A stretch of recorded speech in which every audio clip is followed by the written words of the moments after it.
Жената што сакала да меси зелник без брашно и без мас.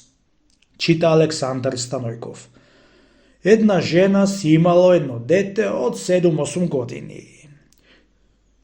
Бре, чедо, да имав троа брашно и мас, му рекла, ти ќе да направев еден зелник со едни витки големи, така толкај, да си ручавме, да после ќе се стинеме вода пиејќи.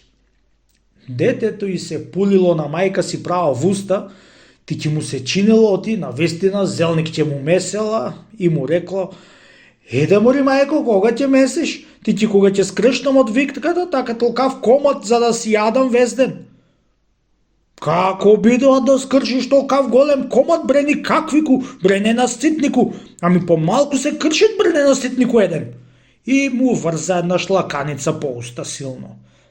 Кога го доболело детето и се расплакало, куќата ја кревало. Чул татко му од бавча кај што работел, дотрчал да види што плачит детето. Што плачит мури детето, кој ми го тепат? Ами како плачит, нека седи мадру, нека не кршит витка голема за да не го тепам. И му раскажала за зелникот, како сакала да го меси со ред и заошто го тепала.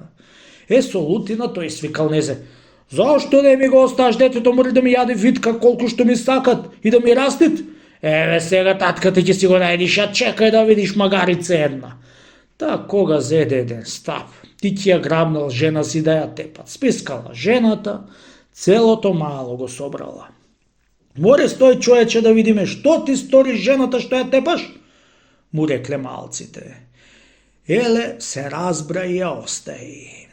Расказала жената сета работа за зелникот и од која чуле малците, беа му рекле на шега: нероден Петко, капа му купиле.